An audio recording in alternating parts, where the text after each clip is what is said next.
Why does this stupid thing always give me problems when the show starts? It says live.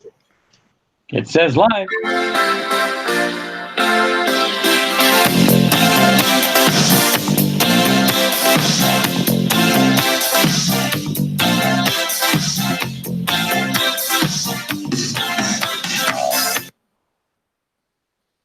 Good evening and welcome to Let's Talk Shop with Russ. We're going to have a great time tonight. We have Robb Franklin from Franklin WoodWorks on as our guest, and we hope to pick his brain and learn a few things. Other than that, I have a few announcements real quick before we get started. And yes, I'll talk about my wonderful sponsors. And they are, don't forget about the Whirligig Wars, which is going on right now until July 31st. If you want information on that, go to my website, simplywoodencreations.com. Go across the taskbar over to challenges. Click on that. It'll have a drop box down to Whirligigs. Go over the 2019 Whirligigs and all the information you will need there, including some of the sponsors and what they're offering for prizes. So that's going on right now until July 31st. The next thing is I want to talk about is the cruise, the 2021 Woodworkers and Makers Cruise. So if y'all don't know about that, we're posting it all over on Facebook. And actually on Facebook, Matt Haas has created an event. So you can go over actually to the event page, and he did a really great video on frequently asked questions and on all the stuff about what you would need to know about that. So go check that over on the event page. If you need more information and you're not on Facebook and you're watching me and want to just send me an email to contest@simplywoodencreations.com, and the subject, put the Woodworkers and Makers Cruise and ask me the questions, and I'll answer you back, because I check this on 2 or 3 times a day. So contest@simplywoodencreations.com. If you want questions or have questions and I need to give you an answer about the Woodworkers and Makers Cruise. Is there anything else, Mr. Russ Meadows, that we need to say about that situation? No, not really. If they do go to the Facebook event and click on the Woodworkers and Makers, I think that the Carnival Cruise Line booking number is wrong, and Matt knows about it. He's going to change it. I don't know if he's got it corrected yet. The phone number. Yeah, the phone number to call. Okay. Is correct, and he knows about it. So I think he's going to get it corrected, and I'll check later and see if it's right. Okay. But other than that, it's good to go. It's upbeat. It don't take but a little bit less than 8 minutes to go through and find out everything you need to know. Yep. Cool. And yeah, and we've probably got 6 or 8 couples, I think, signed up as of right now. We love. Yeah, we got 7 of them right now, and plenty of room. Yeah, plenty of room. We Russ had 25, I believe, rooms set aside, so there's plenty. And trust me, if we fill up the 25, they will give us more, I assure you, especially this far out in advance. Now, I will tell you this, if you're thinking about going, there's several packages that they have and let you pay along on it. So go to that thing over on Facebook, the event page with Matt Haas, and listen to that video. You can also go to Awesome Fun Things on YouTube. That's Awesome Fun Things on YouTube.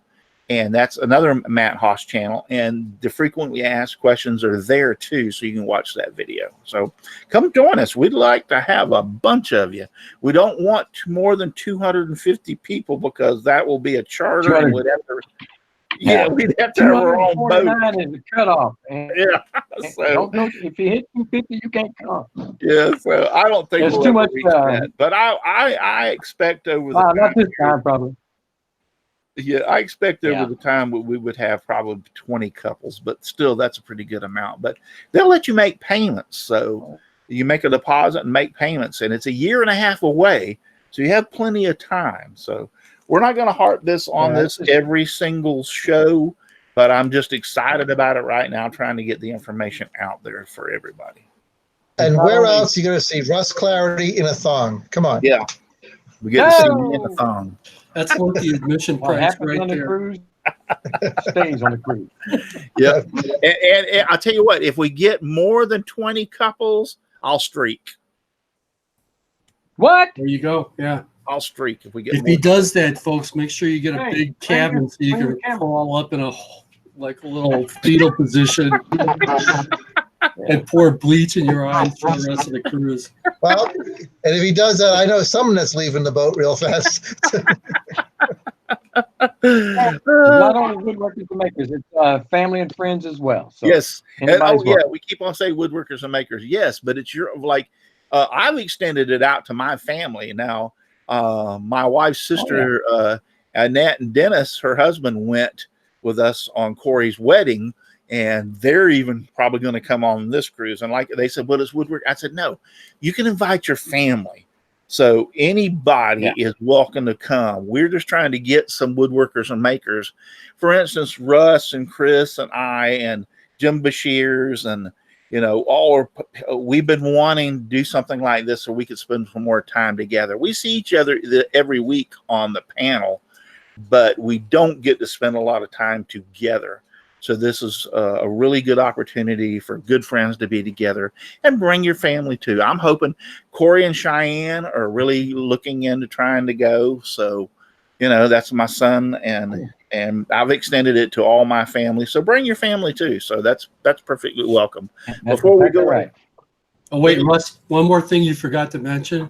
Yeah. If you've been a guest on the show in the past, you have that 0% off special going until. Is that still 0% on, off anytime you want. Yeah, 0% off special. Yeah. That's if you've been a guest. If you haven't been a guest, you don't get that. Yeah. Okay. So let me talk about my wonderful sponsors, and they are Devobal Technologies for web design, development, hosting. Visit devobal.com. FastCap, innovative products for the professional woodworker. Go to fastcap.com.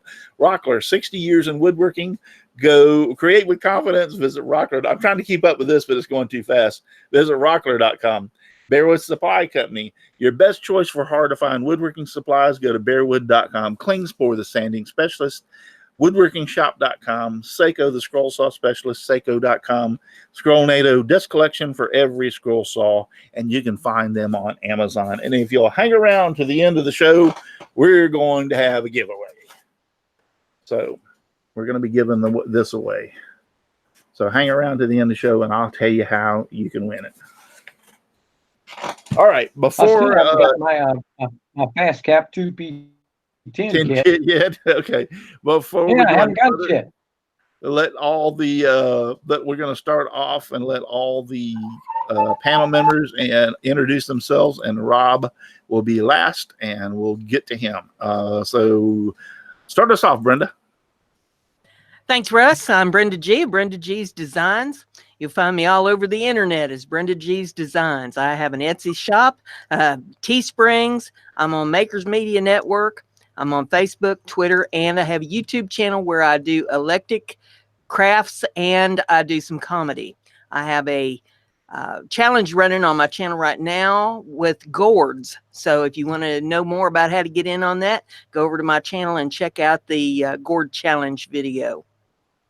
Cool. Yeah, and I got my gourds Wednesday or Thursday, I think it was.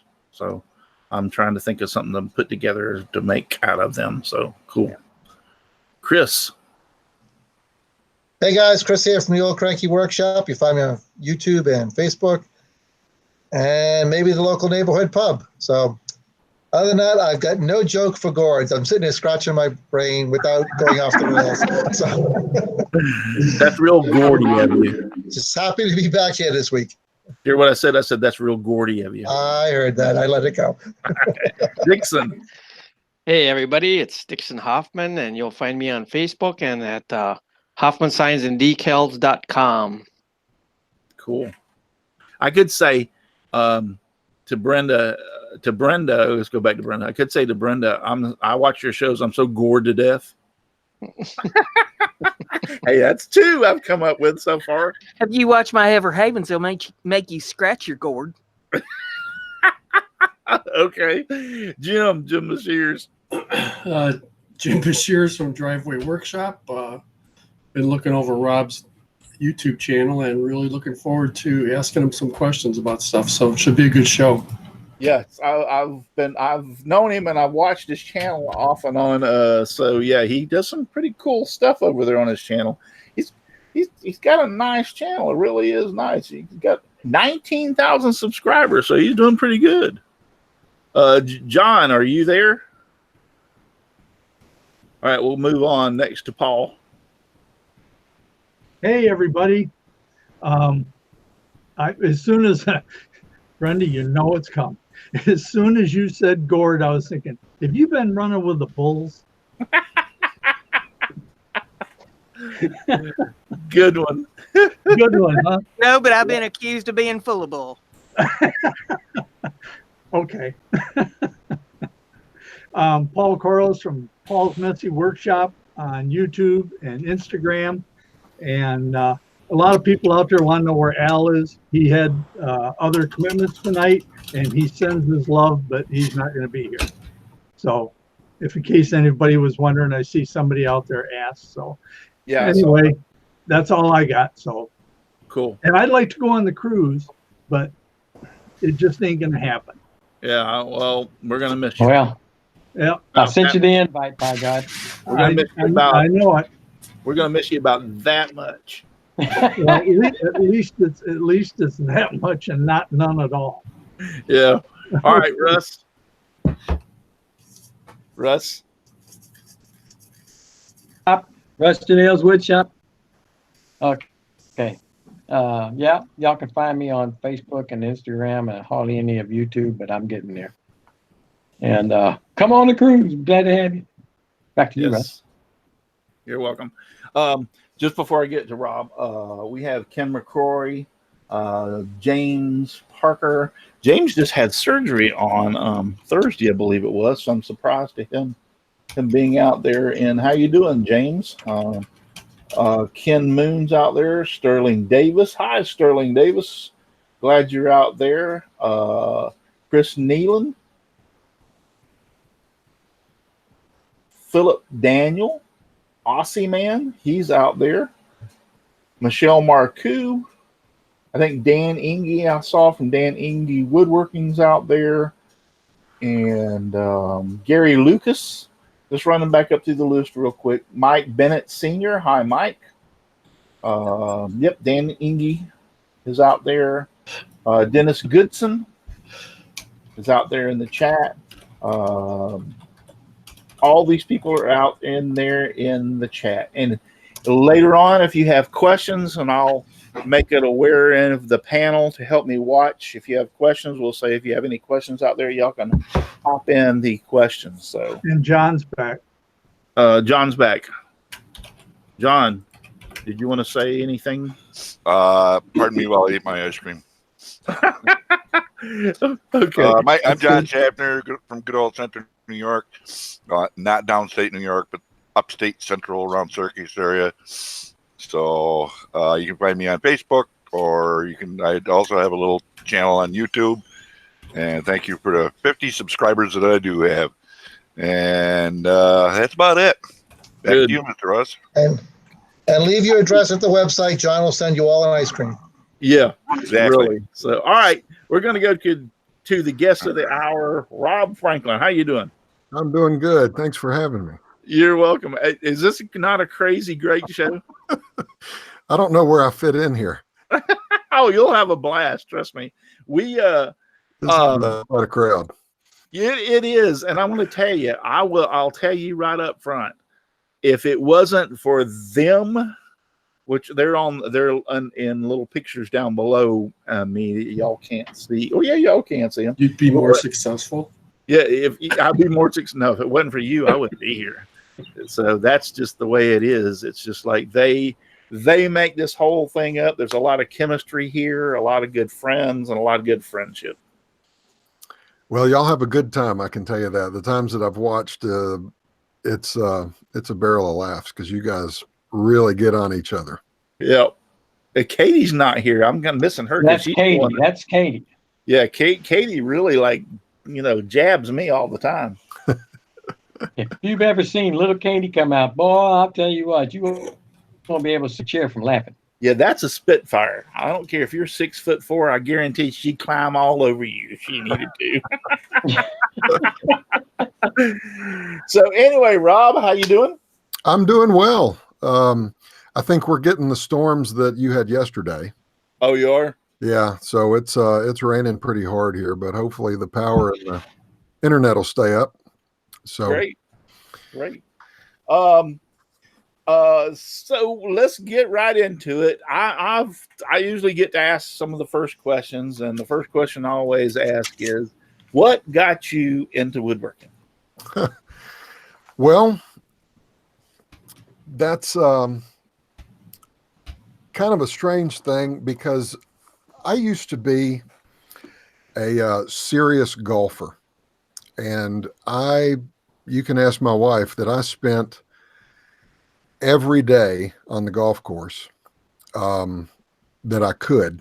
And I lived somewhere where I was fortunate. I could pretty much play year round with a light jacket on. So that was kind of in the retirement plan, was I was going to, it may have been a pipe dream, but I was thinking that I would probably be able to turn pro once I retired or turned 50. And then I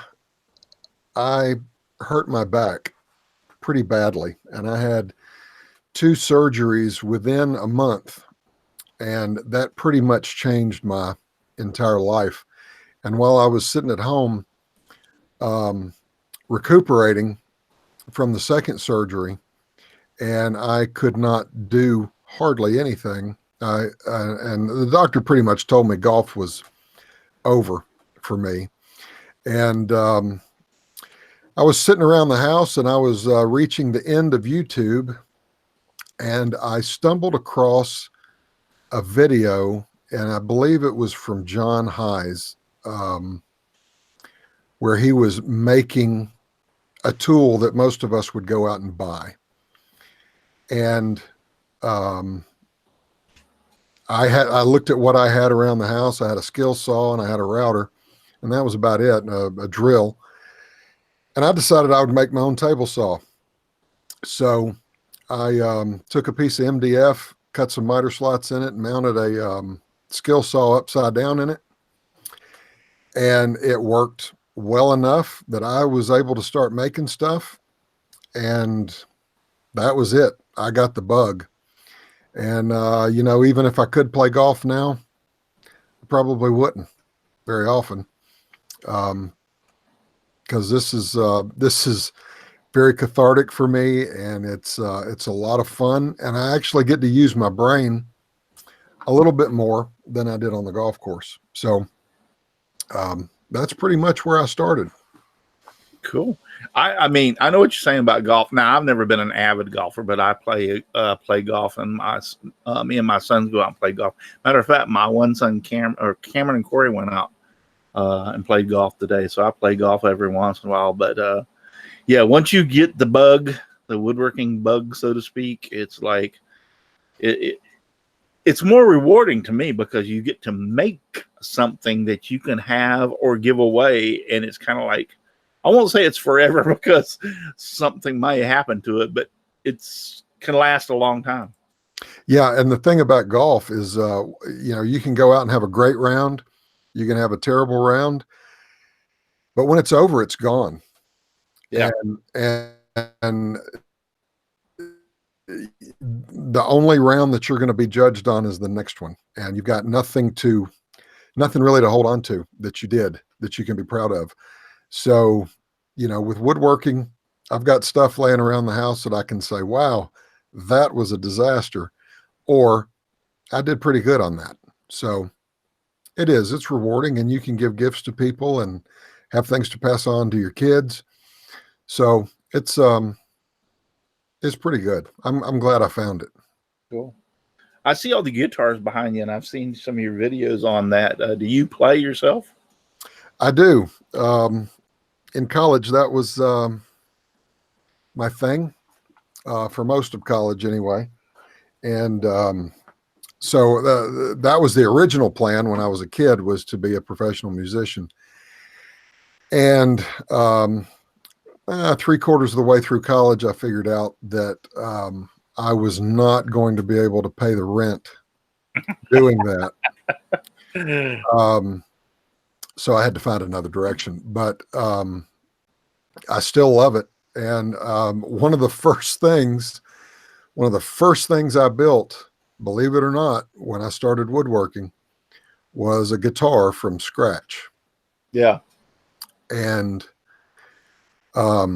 that's the reason I have a lot of the tools I have, because you can't do it with a chisel and a handsaw. You got to have some specialized equipment. And so I've built probably 10 or 12 guitars since then.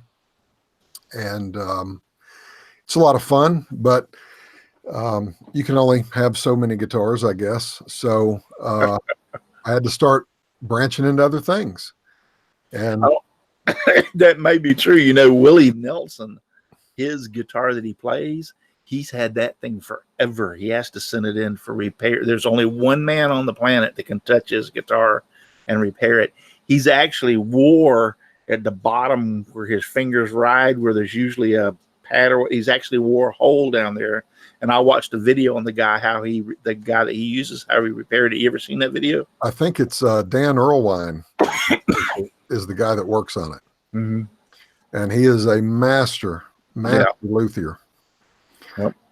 So if you got something valuable, he's the one you want, but you better bring your checkbook with you. Yeah. Oh yeah. Well, it's Willie Nelson. I'm sure he has a bankroll. What he don't smoke on, or what he don't smoke away, he's got pretty good bankroll. Yeah. He owes that money to the IRS too. Yeah. That's why his guitar's so busted up. Anybody on the panel got any questions? Rob, I was looking at your coin display. Yeah. Made out of walnut. And can you talk about why, when you're laying epoxy in the cracks and stuff, you said you start from the edges and don't just try to glob a bunch of it in there? Because I've never heard anybody really talk about that before. It was kind of interesting. Well, just from trial and error, if you have really thin epoxy, if it's really warm, it'll probably be okay. But my shop tends to stay around 72 degrees year round, because it's in my basement. And even though it's not climate controlled, it pretty much stays the same temperature year round. And epoxy at that temperature, at least the kind that I use, is relatively thick, about like maybe slightly warm table syrup. And if you just glob it all over the crack, then it will trap air underneath that. And even if you go over it with a heat gun or a blowtorch, a lot of times it will still have an air bubble under there that you can't see, and you won't see it until you start planing. And then boom, you've got a hole. And now you got to do a whole nother batch of epoxy to fix one tiny little spot, and that's pretty wasteful. So what I do now is I just start at a corner, and I just fill up from the corner, and always leave a gap towards the middle so that the air will have someplace to go. And it takes a lot longer to do it that way, but it saves a lot of time in the long run. Yeah, I understand what you're saying. It's kind of like that way. I ran into the same situation when I was doing I like on small cracks on some of my work, filling it with CA glue. But CA glue is the same way. If you try to use the thick CA glue and you go too fast and don't easily put it into the crack and let it kind of slowly work its way down in there, and surprisingly enough, thick CA glue don't dry as quick as you would think it does. The thin stuff does. It does not. Yeah, so you got enough time, but take the time and slowly put it in that crack and let it work its way down in there, because you will find the same thing that he's talking about. It'll trap air in it, and you can have a problem with it. You know, even the medium CA glue will do that.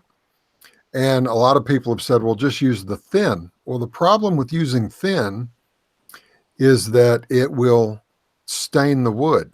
The wood will absorb it so much that if you get any on the surface outside of the crack, you've really got to do some sanding to get down where that you don't see that line where the glue stopped.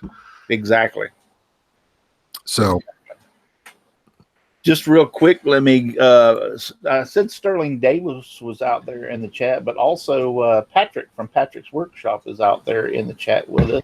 Anna B Workshop is out there. Did anybody see what Jimbo said, how he was doing from his surgery? I missed that. If y'all could keep an eye on that and hear if he posts about what was going on. Michelle Marcoux, Mr. Dubois 356 is out there in the chat. Luana Pierce, hello Luana. She's one of my newer followers, and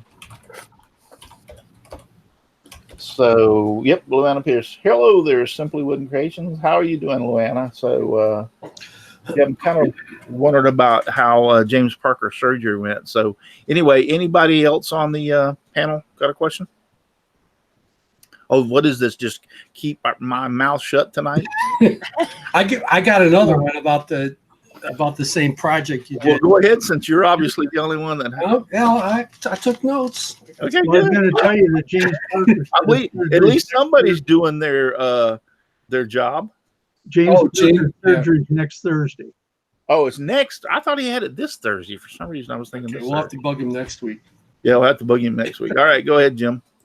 Okay, Rob, you had around the end of the video when you were making that challenge coin tray, like the one we're talking about now, was there something you did? Is like you mixed up some kind of a putty with, I don't even remember what it was now exactly, but it looked like you mixed up some stuff and then you spread it out over the wood and then waited for it to dry and then sanded over it.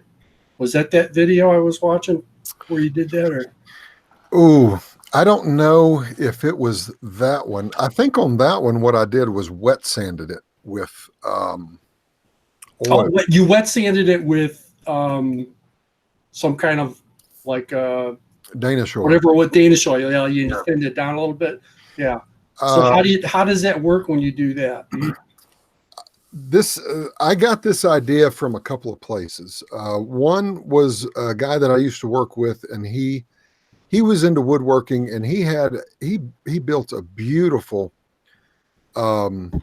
piece of furniture, and the finish was unbelievable, but you could tell it was only an oil finish. It had probably no polyurethane in it like a Danish oil would in it. But it was perfect under the fingers. It was just smooth as glass. And I asked him how he did that. And he said that he sanded it. Once he flooded the surface with oil and got that initial protection in it, then he took 1,000 grit sandpaper and with a new coat of wet oil, he sanded it. And when you do that, you create a slurry with the the sandpaper is obviously taken off some wood. That's probably what I saw. And it fills the grain with itself. So you're filling the grain with the wood that you're using and a combination of that oil. And when it cures, it is just, not only is it super smooth, but it creates a finish that has a lot of depth to it. So you can, if you do it enough times, it looks like you can just put your hand in the finish, but it doesn't have that plasticky look like a polyurethane can get if you get it too thick, or a water-based poly or something like that. It's it feels like you're touching the wood, but your eyes tell you something different. It just looks deep and it's just an incredible finish to use. Is it very durable? I wouldn't do it on a tabletop. Yeah, but typically those things go up on a shelf with, all your challenge coins and your plank pieces if you're in the Navy, and right, you don't really mess with them. Yeah, and it looks really good. But you did ask about the something that I spread. One of the things that I normally do that I do on furniture type things is I do grain fill with usually if it's nice wood, I will use a contrasting grain filler. So like on one of my last projects, I used wood, which is a kind of a mahogany wannabe, and I used a black grain filler on it, and then when you sand that back and then you put a finish on it, it just really makes the grain pop and really accents what the wood has to offer. Sometimes that's a good thing, sometimes it's not a good thing. So you have to pick and choose the items that you're going to do that on. We had a couple of Portal Woodworks. Dave wanted to know if you did any Florida State stuff yet. Got a joke between you two, or? I have a son that's going to FSU in the fall. So, no, I haven't. Well, no, I changed that. I did turn a pencil holder for him. I needed a quick project to do. So I did a pencil holder out of epoxy that I tinted gold and Purple Heart scraps. And so that's my one FSU project I've done so far. FSU, boo, University of Florida, yay! I knew that. I mean, Yeah, I'm a Gator fan. I have to tell you that, Rob. Well, Russ, at least you're old enough to remember when they had their last championship. Yeah, that's true. Wait, they actually have colleges and universities in Florida? Go figure. Yes, we do. That's where they keep the book, right? Yep.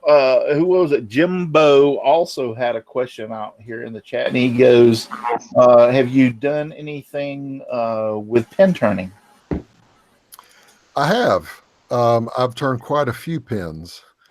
But unfortunately, the way my mind works, I get bored doing a thing too many times. And I probably turned 30 or 40 pins. And then I got the bug to do something bigger. So my little Harbor Freight lathe that I bought lasted about 3 months, maybe. And then I realized I had to get something bigger because I just wanted to do big stuff. Right. And I was going to ask you how the Harbor Freight lathe, I thought that's what it was, how it's doing. But when I seen that log fly out a little bit, I didn't know if that was the same lathe. No, that was the bigger Harbor Freight one that I bought. And, it's not a terrible lathe. It's basically the same lathe that Grizzly used to make. And yes, it is. Yeah, they have good reviews on it. Yeah.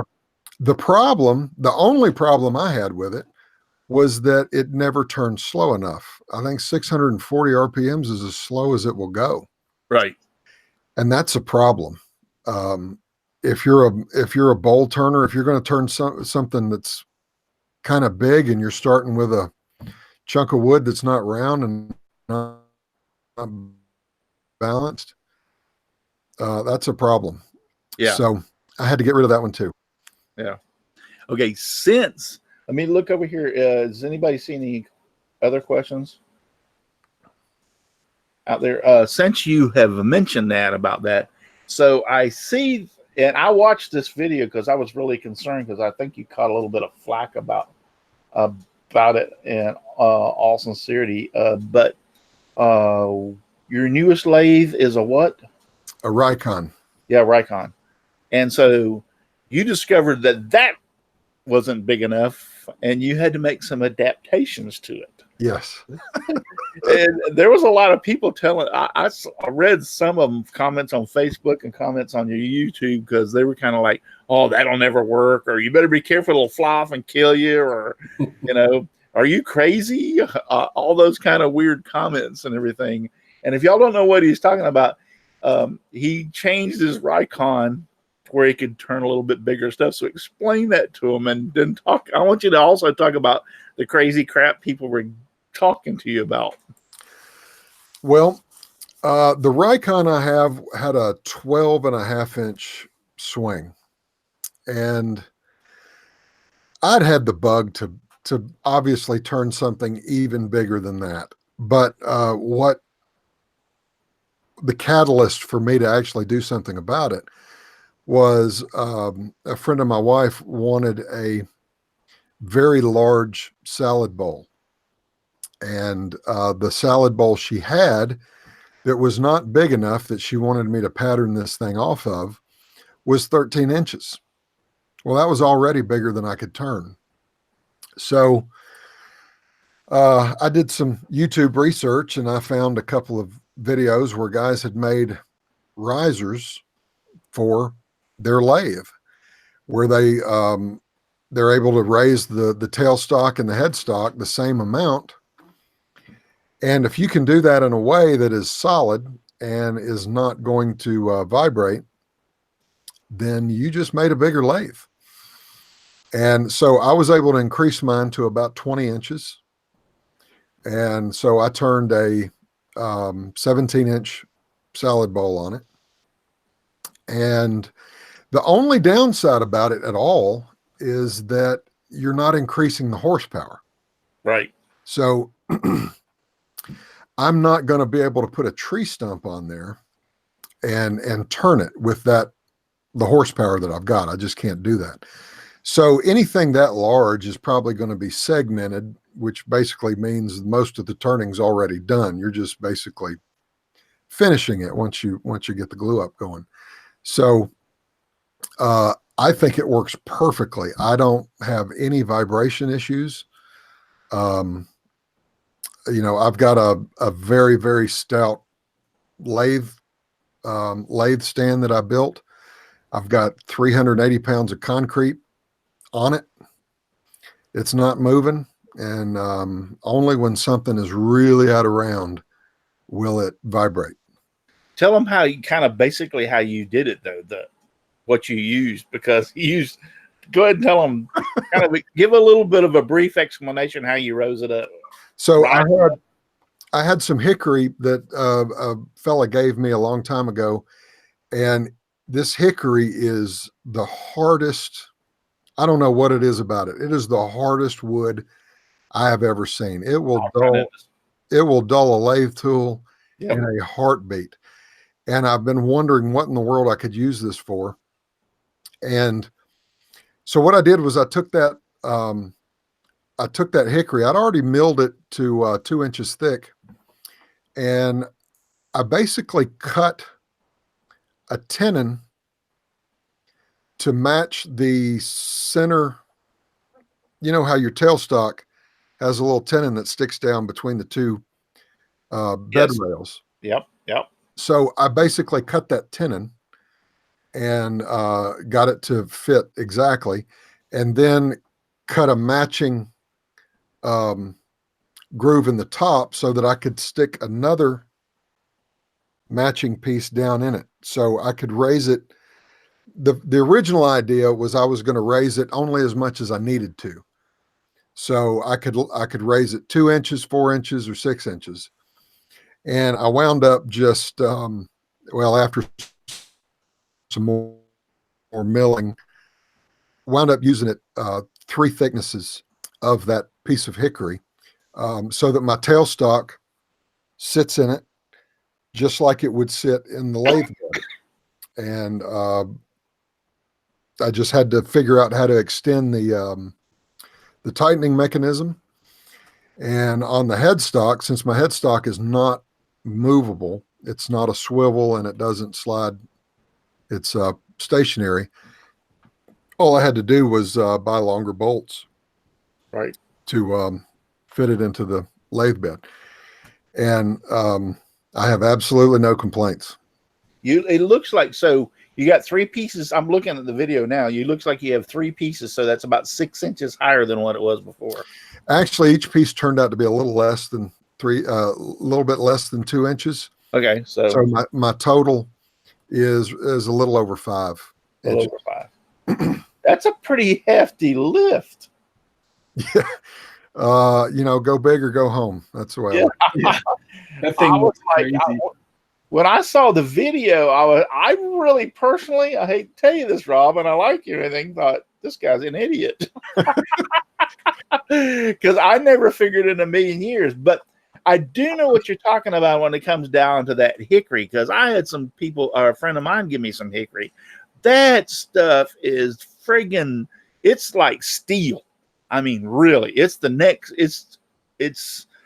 thing to being steel and wood. I mean, because it's hard as crap. And that's what people don't realize. And it's even though I think I mentioned that in the video, that how hard it was.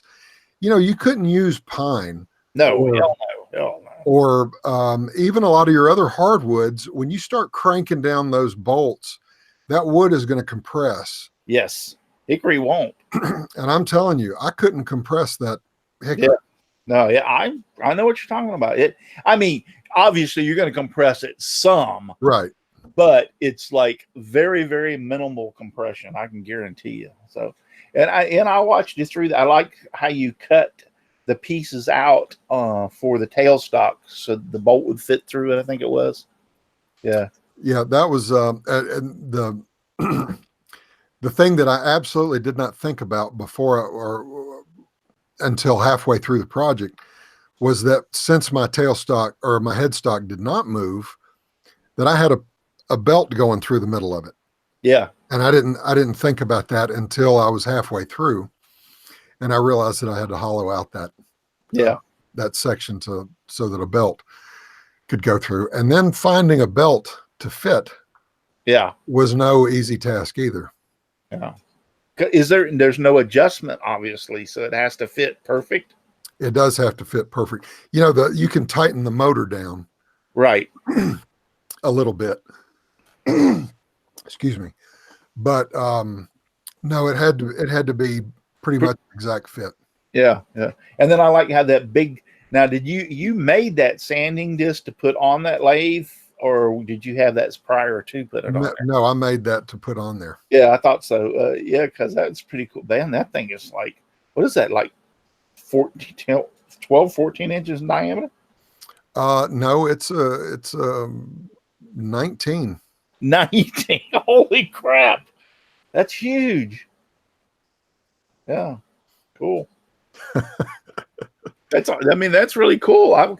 Trust me, I watched the video because I was very curious when you were doing that. I thought like, oh, this is crazy for him to do anything like that. And then when you were talking, I did listen to that when you said hickory, and I went like, oh man, that might as well be steel on there. I went through a bunch of blades, but I made a wooden hand saw out of hickory, and cut the teeth with my scroll saw back and forth.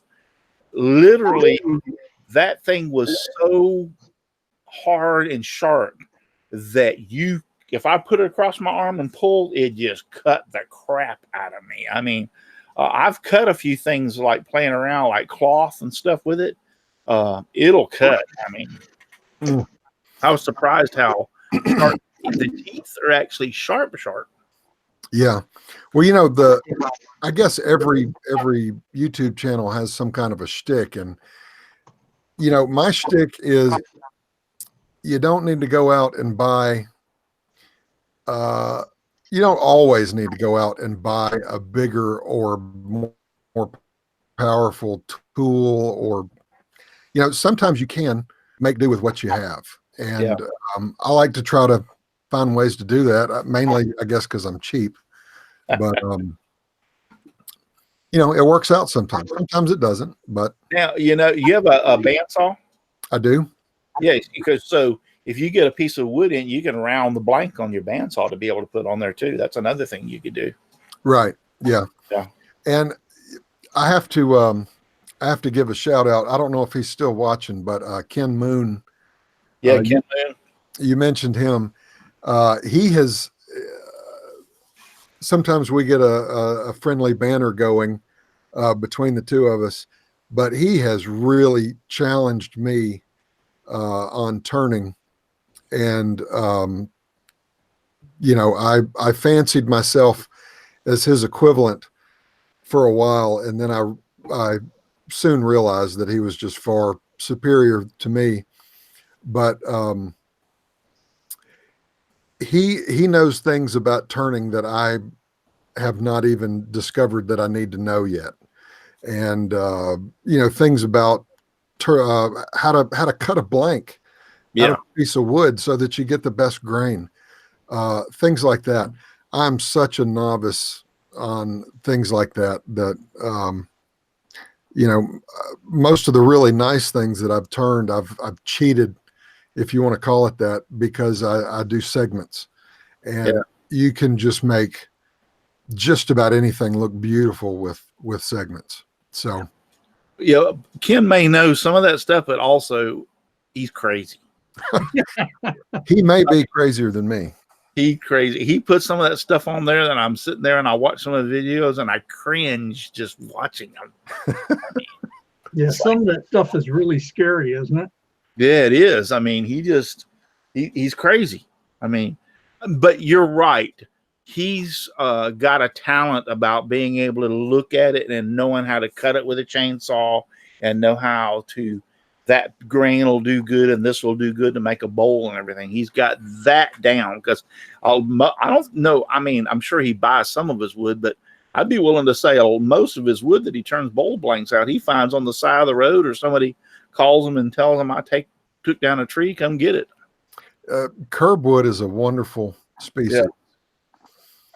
So if you're out there, Ken Moon, yes, I'm talking about you, and I called you crazy. Just to let you know.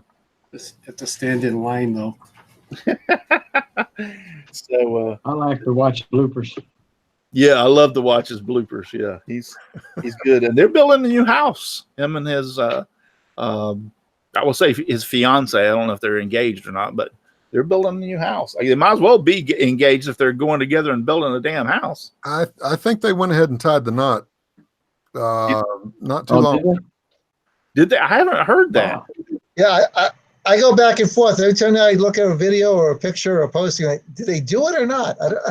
Yeah, I haven't heard them publicly come out. Did I miss something? Well, think about it. If you were him, would you tell us that he got married? Well, I kind of be sending him stuff in the mail for gay. I kind of suspicious that whenever they got together and were building the house together, I went like, okay, well, I'd be upset. I mean, we are family of the groom, right? Yeah, I mean, we are. He didn't. We didn't even get an invite. Exactly. Yeah. But then again, would you invite us either? Yeah, because Ken Moon's been on the show quite a bit, and he's not been on here in the last few months because, well, first off, his I'll say his fiance or his wife, whoever she is, she's taking him away from us. So in some ways, I'm kind of like ticked off about that, you know. Yeah, some folks are happy. Yeah. Oh, I'm glad he's happy. Yes, I'm definitely glad he's happy. Any more questions? First off, from the panel, y'all have anybody have any questions?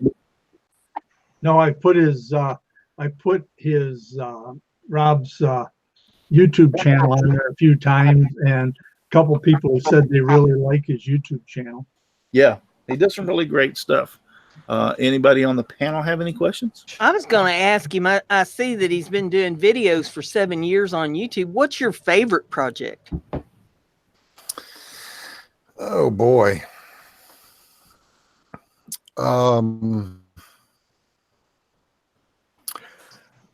Well, I don't really have one, but my favorite projects are when I figure things out that I know work. like, I'll give you an example. You mentioned about comments and some of the crazy comments that you get. I made a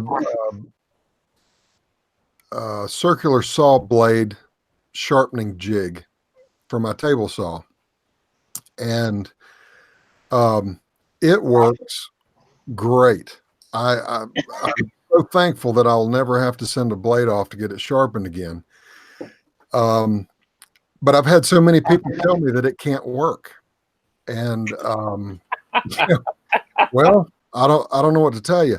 And a lot of people say that, well, if you send it off to the manufacturer to get it sharpened, they will sharpen it down to the micron of specification and all that. And the thing about that is you're using a blade to cut wood, and as soon as you cut that piece of wood, it starts moving because you're releasing all these tensions in the wood. And the comment I made in the video is that you never made the cut that you thought you did, because the wood is not going to be the same thousandth of an inch that you thought it was going to be.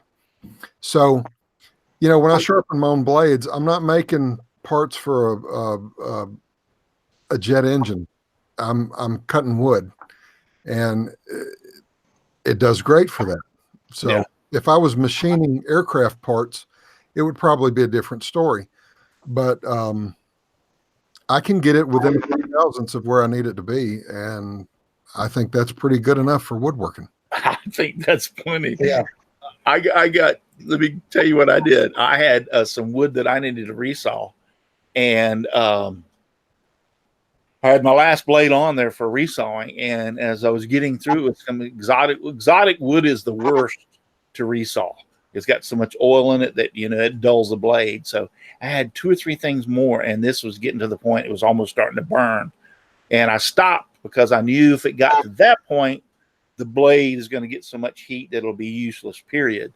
So I took out my damn Dremel and put a little grinding thing on there and sit there and went through and sharpened every one of them teeth by hand on my 14-inch bandsaw. I mean, it took me a while, but I had to have this thing done. And I stuck the next one through, and it was like brand new. I stuck the next one through, and it worked. I stuck the next one through.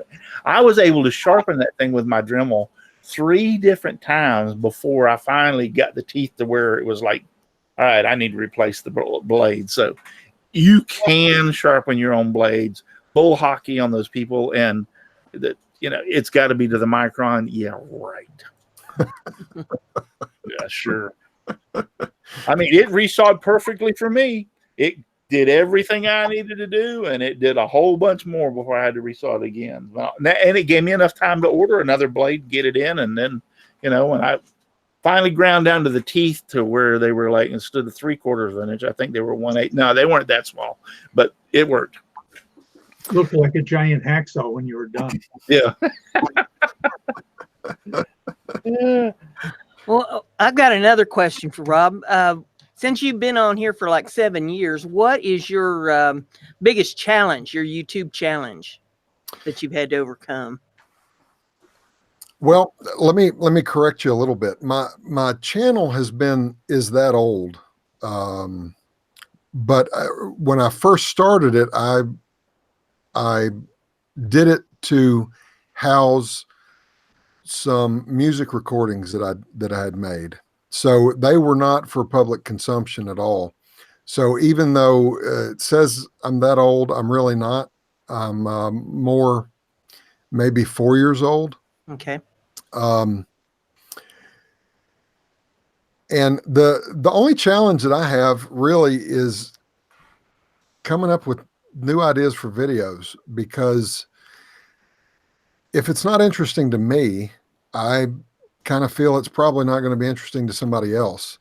So I know if you're an avid watcher of YouTube, especially for makers, you'll see trends,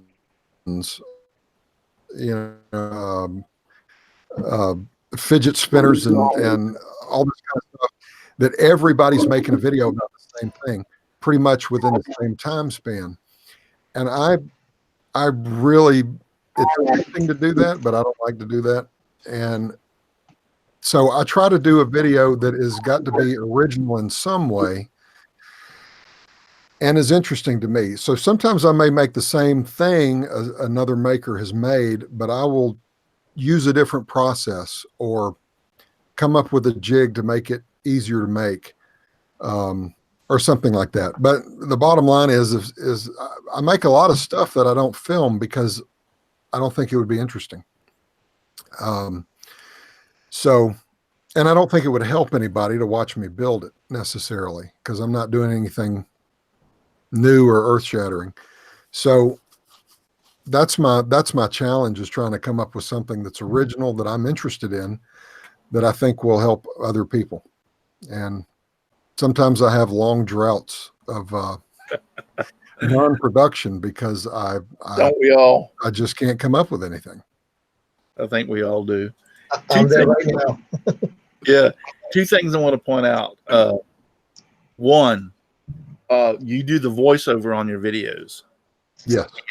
Yeah. And I want to tell you, you have a distinct kind of a gruff, rough sounding voice, so to speak, not smooth and dainty.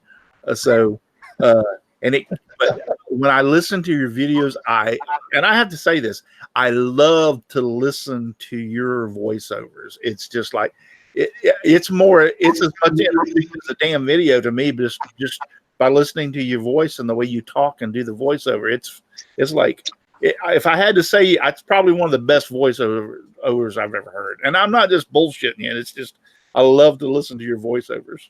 Yeah, he has a good unique voice, radio voice. Yeah. Well, I have a face for radio, so that's a good. But Sounds like we got a fanboy.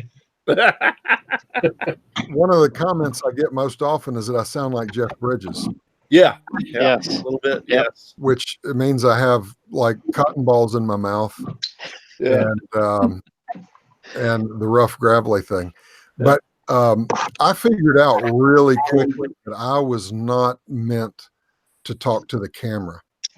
Yeah. And I bet I did an hour's worth of takes to do a 3-minute video talking to a camera, because I'm just horrible at it. And as soon as I see the light come on, I lose my mind and I forget what I'm supposed to say and stutter and and it's terrible. So I figured the voiceover was the easiest way to go. And that way I could think really hard about what it was I was going to say and try to explain it the best way that I could. And so it's just worked out well for me. Yeah.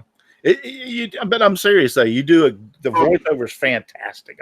It keeps me mesmerized just listening, because, like I said, you have one of those voices that kind of a gruff, not real dainty. A second thing I want to go into, and I hate to bring this up, but I was really kind of glad you put this out there in some ways, because you didn't have to, but the shop failed the table that you were working on. And I watched the video and saw when you did the round, when you made it round back again, what happened.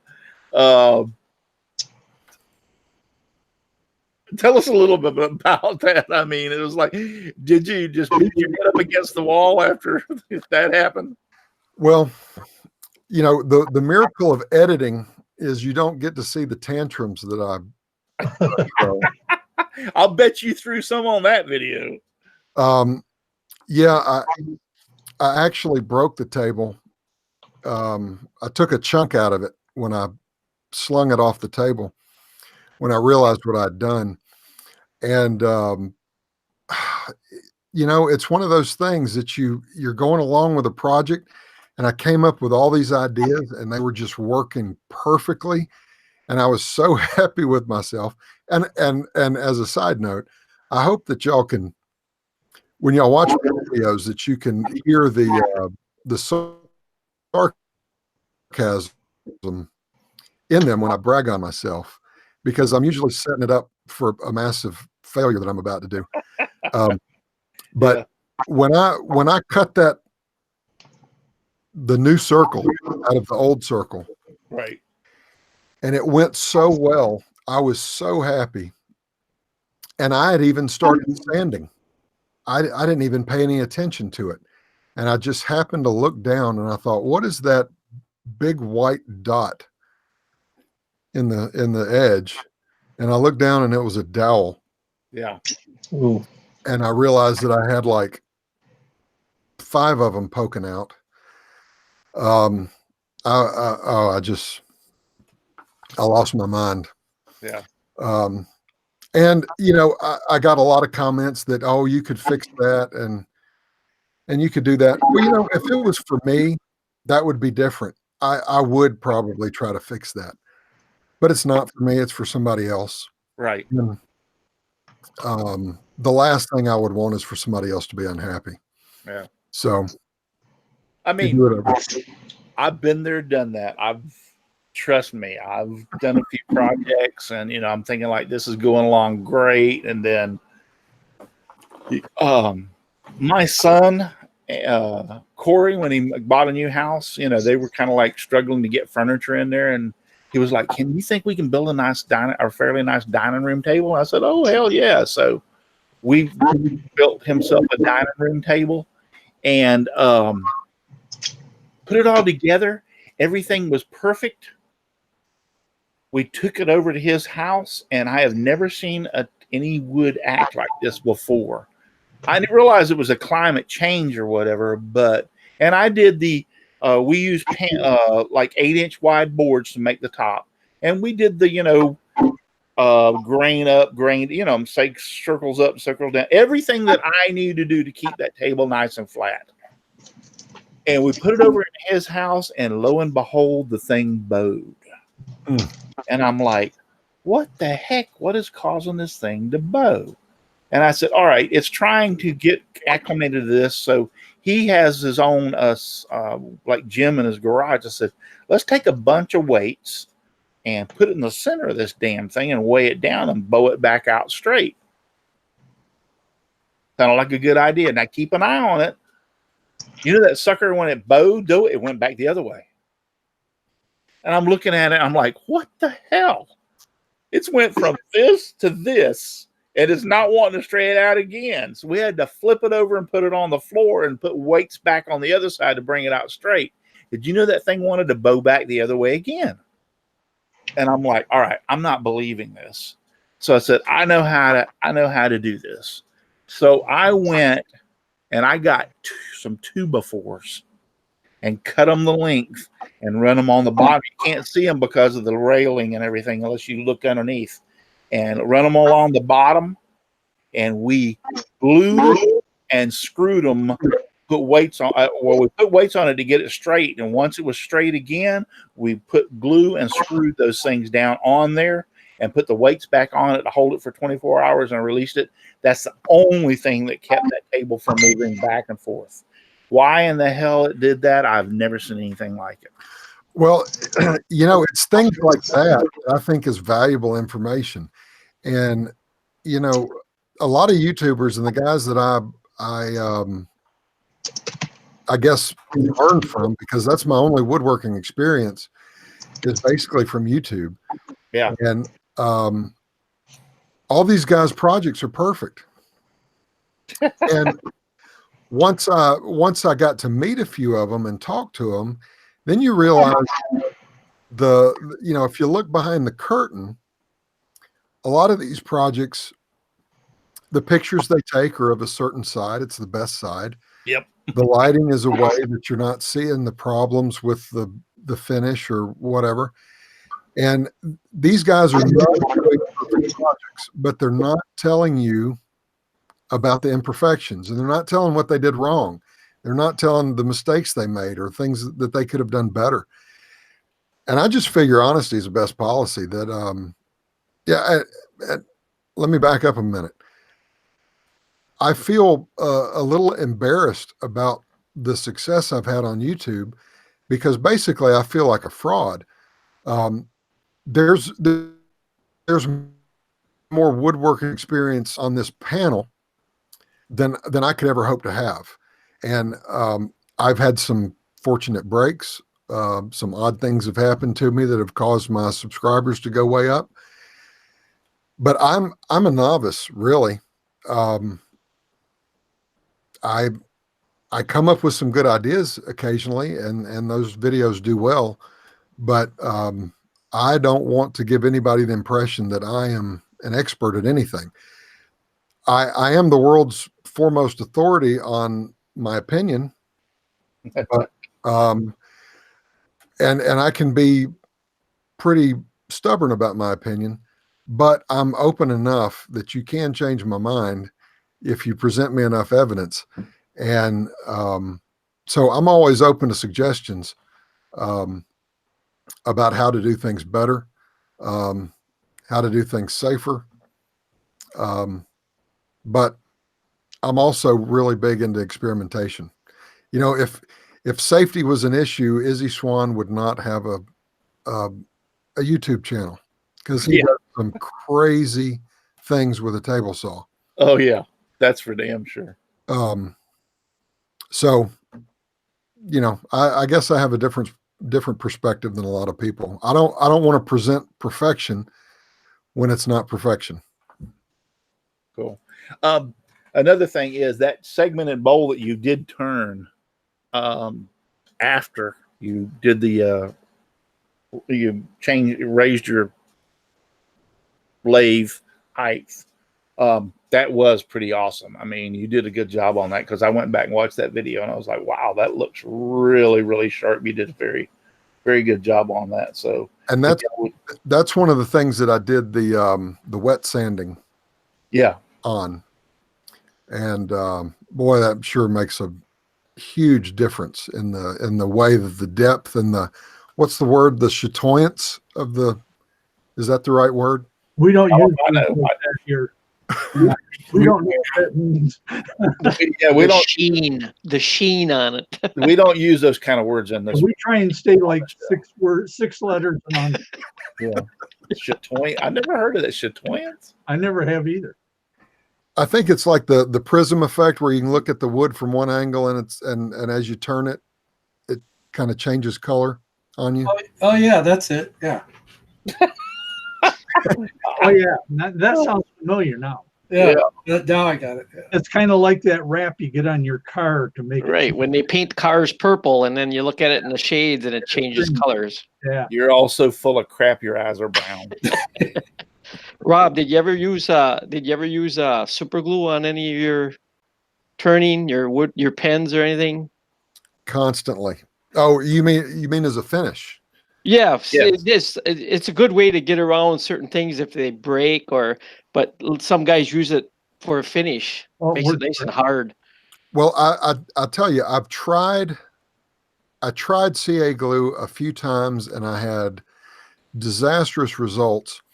So I've been using a homemade shine juice. Yeah, shine juice kind of thing. Yeah. But a few months ago, I was down in Florida, and if anybody's familiar with the Dreadnought Workshop, yes, I went by Daryl's house, and I called him and I said, "Hey, I'm in the area, and I need a turning lesson." And so I went over his house, and we spent about 5 hours. And one of the things he taught me was how to do a proper CA finish. Yes, and it is phenomenal. Now, I have not been brave enough to try it on anything large, but for pins and for smaller things that can really turn fast, and you can put some pressure on to get that, to get that silky finish on, it works great. Yeah. One of the things that you'll find out is the type of CA glue you're using makes a hell of a lot of difference.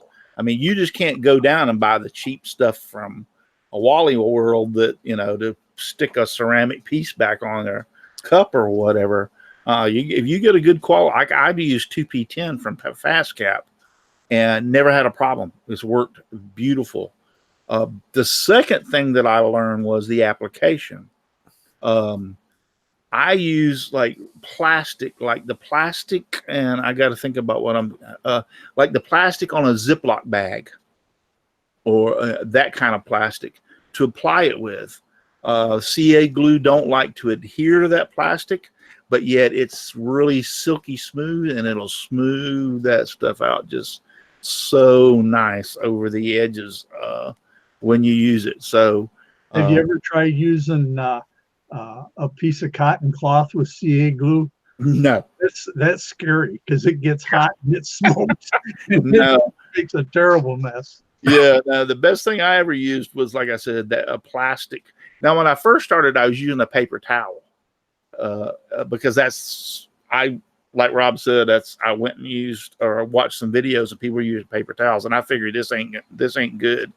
And then I went one day, I was just sitting there going like, what happens if you use plastic? And wow, all the difference in the world. It smooths so much better. Everything is just so much better. So, I'll have to give that a try. I haven't graduated from paper towels yet, so no yeah. Like I said, the type of plastics on a Ziploc bag. You know what I'm talking about, that type of plastic. In other words, it can't be a milk jug plastic piece that you get out of a milk jug, but that kind of bendable, pliable plastic. I do use Ziploc bags. That's how I discovered we use them, and then my wife, after we take the stuff out of it, like let's say we store some food in it, she'll take it out and she'll throw it in the garbage. I go back and pull it out of the garbage, and I'll wash it out and clean it real good and take it out and use it at the shop. Now, will it heat up like a paper towel will? It can if you put a lot of pressure on it, but if you're just using it nice and smooth, the CA glue, smooth out the CA glue, no, it does not heat up like that. Now, if you push your fingers on it and push down hard, yes, it'll start to heat up, but the CA glue doesn't want to stick to it, so it smooths it out so beautifully. I will give that a try. That's a good tip. I don't know. I get caught trying to steal something else out of the kitchen to take out in the shop. Oh, I've been caught doing that. Yeah, I'm a dead man. Measuring cups. Oh yeah. Hey, Ron, I don't know. I haven't watched any of your videos yet. I just subscribed to your channel. So if you've covered this on a video, sorry about that. But when you make a segmented bowl, do you use a wedgie sled to cut your segments? And also along the same lines, have you ever made a segmented bowl where you leave holes in between the segments? The second question first, no, I have not. Although that is an interesting thing. Here's the thing. I'm not an artist. So I have a hard time creating things that are beautiful with my imagination. So I kind of have to start from an idea that I steal from somebody else, and join the club. Try to do that. But that's an interesting idea. Now, for the first question, I do use a wedgie sled, and I've done a couple of videos on making wedgie sleds, and my friend Dave Gatton at Gatton CNC, he made me some of the wedges. Yeah, I got a set of those too from him. The angled wedges. Yep. And those are fantastic. And that's how I do that. And I did a video on my gluing jig that I made, and it's good for gluing the rings together, and it's good for gluing the rings to each other. So I've invested a little bit of time in doing in the segmented turning, and I like it because I can use my scraps. All my cutoffs is basically what I use. Yeah, that makes it nice. Yeah. I think that glue up jig you built is probably the best one out there right now, because it looks like it took you a while to make it, but it's you just pop the rubber bands on there, wait for the stuff to dry, and then you can just both them together on it. Yeah, WoodWorks wants to know about your microphone stand. Yeah, I was just fixing to ask that. I just stumbled across your video, and I thought so when I seen that it was wood that you had there in front of you. Yeah, I was saying I just stumbled across your video where you actually built that. So, yeah, talk about your DIY mic boom and shock mount. Well, that was one of those things that I needed doing the voiceovers. My son is a very talented musician, and every time I made something that I would need, he would steal it and take it into his room so that he could use it. So I had to have a mic stand because I bought this Snowball mic, and it didn't come with a stand that was any good. So it's pretty simple design. It works the same way as one you would buy in a store, and that's really what I looked at to see how to make it. And it moves all around and stays where I want it to stay, and I use rubber bands to hold the mic in place, so that's a pretty good shock mount. Yep. And works good. And the only thing that keeps it tight is just the tension on the screws that hold everything together. So every now and then I have to give them a couple turns, but it's better than paying $150 for one of these things. I make all my own camera booms and everything with out of wood myself, and they work great. Don't get me wrong, but every once in a while you'll go to move it and it'll whoop, so you have to go over and tighten up the screws real tight. But I have like 4 or 5 of them I'm looking at around my scroll saw that I have made on my own, so they work really good. I just want to say real quick, we have 34 people watching right now and only 27 thumbs up. So, y'all people that haven't given me a thumbs up, get off your butts and give me a thumbs up if you don't mind, please. We got a comment out there that says, "Hey, I like this guy. Why isn't he here more often?" What, him? Hey, he can come here as much as he wants if he wants on the panel sometimes. No, I do. And is it okay if I go over real quick to your YouTube channel and show everybody your? Sure, absolutely. Okay, so hang on just a minute. I'm gonna block on myself. Well, first off, before I do that, let me go up and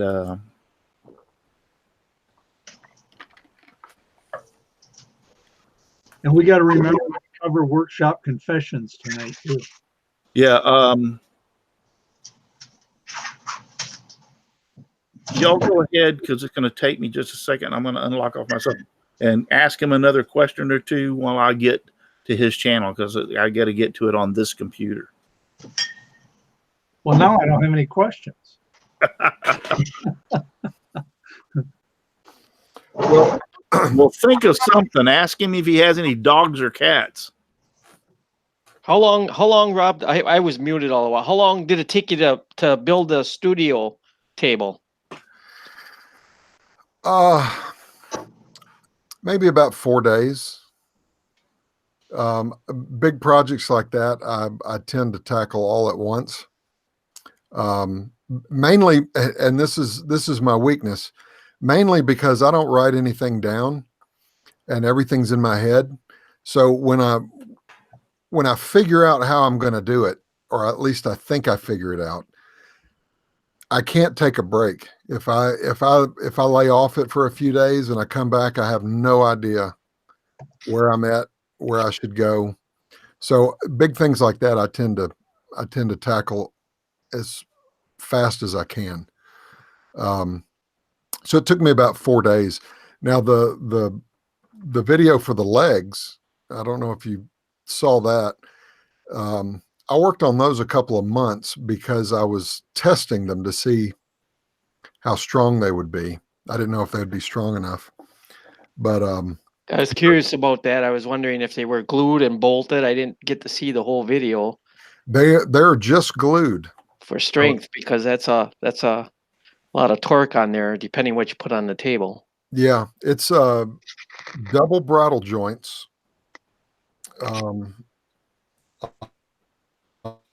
On legs, on the joints, and they're at an angle. They're at the worst possible angle they could be for strength. But I did some testing with some 2x4s, and I jumped up and down on them.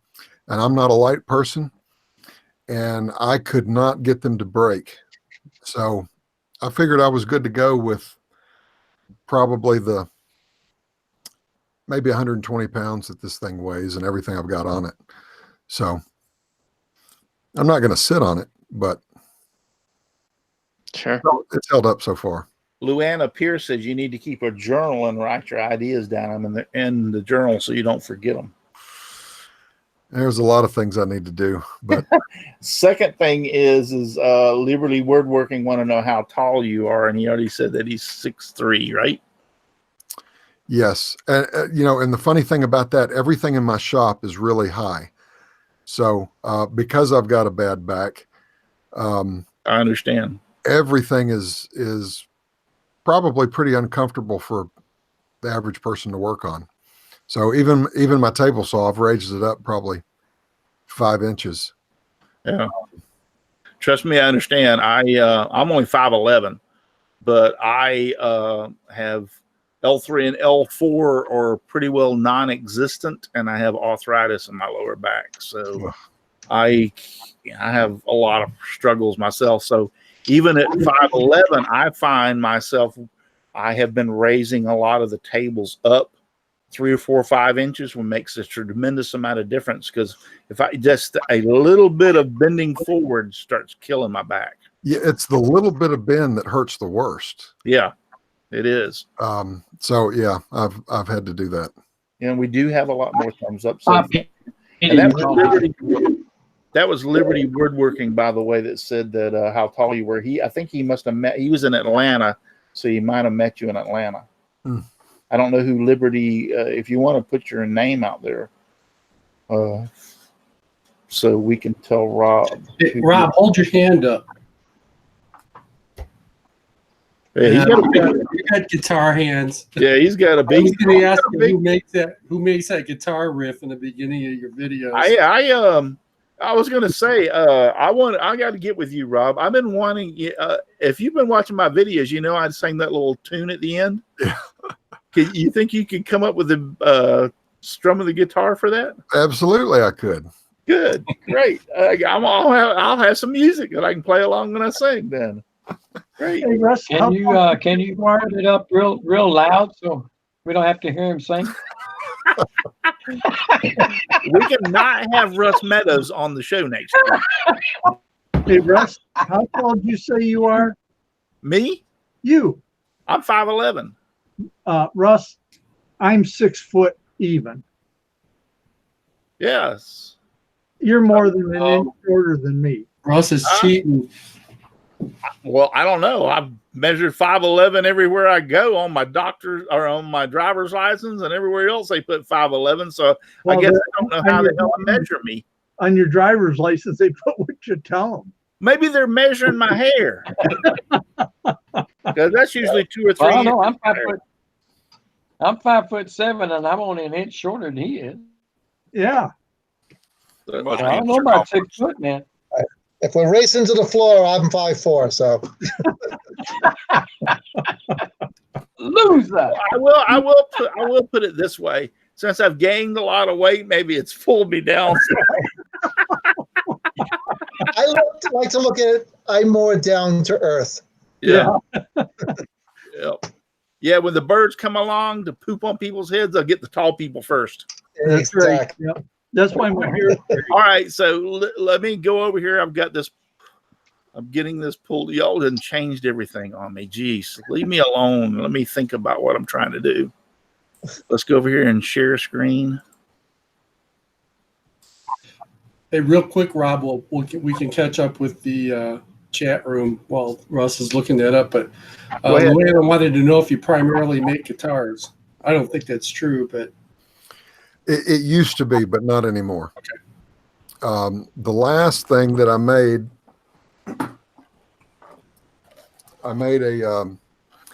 a 6-string bass. Oh, nice. That's the only thing I don't have.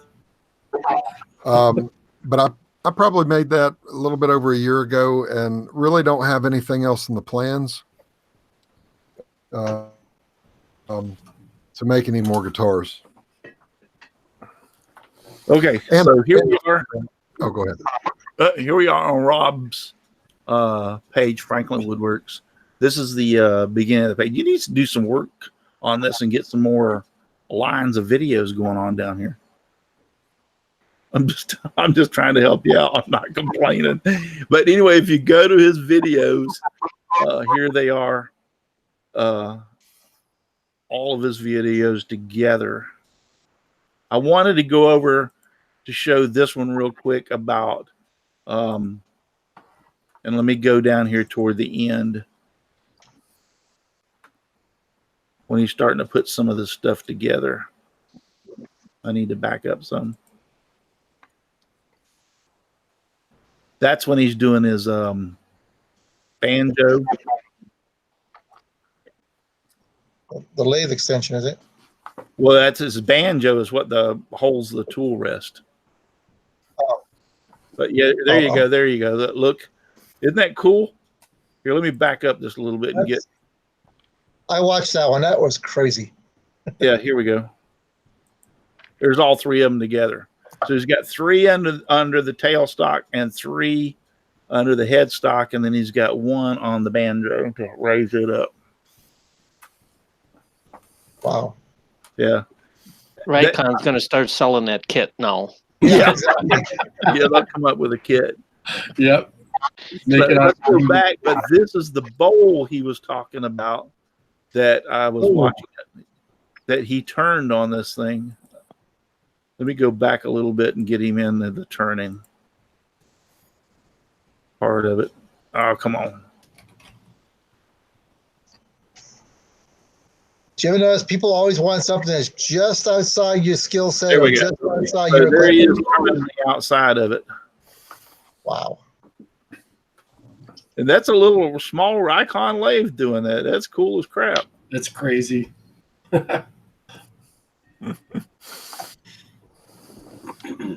He's going to work on the inside, and then he's going to go down here and then start finishing it. Isn't it pretty? I mean, that's a beautiful bowl, my friend. Thank you. Thank you. It's nice. Very nice. Yeah, very nice. Doing the outside of it. How stable was it when you stand it up? Surprisingly, because the base is bigger, thicker than it looks. Okay. And it's a solid piece of wood, so Yeah. it's very heavy on the bottom. Okay. All right. So it is pretty solid. Cool. And he keeps working on it. And there it is right there. Isn't that beautiful? Very nice. And then just to go over with, we'll run through, where is it at? I just seen it down here. Did I pass it? One where you built, oh, here, yeah, the mic stand.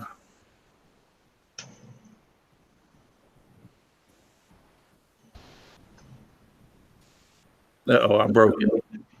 You done broke it. Oh boy. That must mean a lot of people are watching that video at the same time. Yeah, there's Plus, one. the internet. There he goes.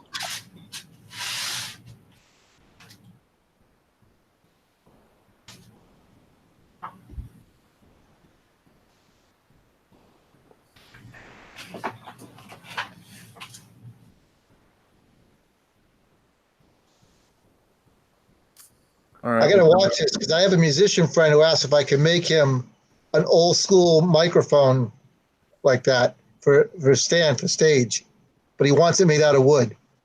Hmm. Yeah. Watch it closer. That's his round jig. That's to make things round on this table saw. What kind of table saw you have? I have a Grizzly. It's the 5-horse model. Oh, that's a nice saw. Yeah, and the only reason I got the 5 horse is because it was on sale and it was cheaper than the 3 horse. Yeah, sometimes they do that. That's a shiny top. Mine hasn't seen that shine since the I day it got know. delivered. I need to go out there and work on mine, so when I do my next video, it'll look as good as his. Yeah, I feel like a schmo now. Yeah. Well, it's funny you should mention that. I've got a video that I'm working on right now. I did a very controversial video on putting polyurethane on your table saw. Oh, really? Yes. Oh. And the spoiler alert is that although on my previous table saw, which was a Craftsman, Very nice. and it was Cool. it was the same one that it's basically the rigid table saw and the Craftsman were the identical, just different badges on them. I put water-based poly on that cast iron and it was perfect. I never had to wax it. It never wore away.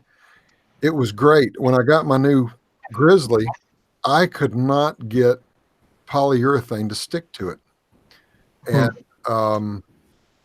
so I did a video about that, and I'm going to do a follow-up video because I've basically abandoned the whole polyurethane idea. And I think I've tried to do some research, and I think it's because of the quality of the cast iron. The greater the quality of the cast iron, the more graphite it has in it. And I think that may have something to do why I can't get polyurethane to stick to it. So when you're saying the better the quality of the cast iron, the less the polyurethane wants to stick to it. Better quality maybe is dependent on what the cast iron is supposed to do. There's all these different kinds of cast iron. Right. And I think, and I'm not sure, and I'm willing to be corrected, but I think the cast iron used for most tools is called gray cast iron. And within that category, there's all these different hardness levels. And the harder it is, the more brittle it is, and the less vibration dampening properties it has. So what you would call the better cast iron for tools is got more graphite in it, so it dampens vibration better, and it mills better, and so that's how they can mill it so smooth, is all the graphite that's in it. And so I think that may have something to do with it. I don't know. I'm guessing. Yeah. But I'm thinking those graphite particles. I'm thinking those graphite particles are to make it so it slides better in the metal, in the casting. I think the original thought behind it was that it would be easier to mill, and it would be easier on the milling tools because it's kind of a self-lubricating thing as you're milling. So I don't know. That's just my theory. I know that's a struggle for me as far as because I'm here in Florida, which is we have days that are like 70-80% humidity.